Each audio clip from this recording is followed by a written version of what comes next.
সাত সকালে গঙ্গাসাগরে দুর্ঘটনা। কচুবেড়িয়া থেকে যাত্রী নিয়ে যাওয়ার পথে নয়াঞ্জলিতে পড়ে গেল বাস।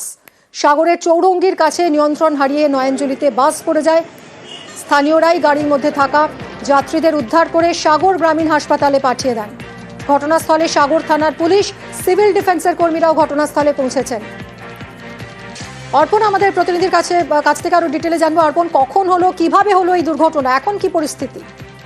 দেখো, এই মুহূর্তে প্রায় 12 জনকে নিয়ে যাওয়া হয়েছে সাগর গ্রামীণ হাসপাতালে। সেখানে তারা চিকিৎসাধীন। প্রত্যেকেই মহারাষ্ট্রের বাসিন্দা এবং আজ সকালবেলা কচুবেড়িয়া এলাকা থেকে একটি বাস রওনা দেয় সাগরের উদ্দেশ্যে। সেখানে প্রায় 32 জন পুণ্যার্থী ছিলেন যারা সাগরের কপিলমুনির আশ্রমে যাচ্ছিলেন। হঠাৎই নিয়ন্ত্রণ হারিয়ে, যেটা প্রত্যক্ষদর্শীরা জানাচ্ছেন, যে ড্রাইভারের যে স্টিয়ারিং হ্যান্ডেল লক হয়ে যায় এবং তারপরেই বাসের যে নয়াঞ্জলি রয়েছে সেখানে বাসটি উল্টে পড়ে। স্থানীয় মানুষজন ছুটে যান, আসেন সিভিল ডিফেন্সের কর্মীরা, গঙ্গাসাগর থানার পুলিশ ঘটনাস্থলে আসেন এবং তাদেরকে প্রত্যেককে সেখান থেকে উদ্ধার করা হয়। তুমি দেখতেই পাচ্ছ যেভাবে বাসটি পড়ে রয়েছে, সেখানে কিন্তু বড় সড় দুর্ঘটনার একটা আশঙ্কাই ছিল এবং সেখান থেকে সবাইকে বার করা হয়েছে এবং প্রায় 33 জন যারা পুণ্যার্থী ছিলেন বার করা হয়েছে।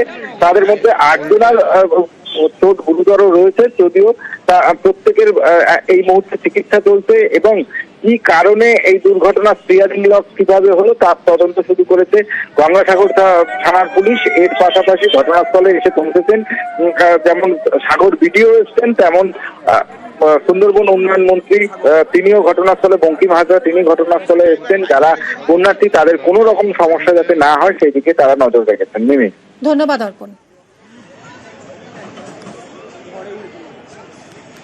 गंगासागर जा रहे थे दर्शन के लिए, स्नान करने के लिए, तो वो स्टीयरिंग जो है वो जाम हुआ।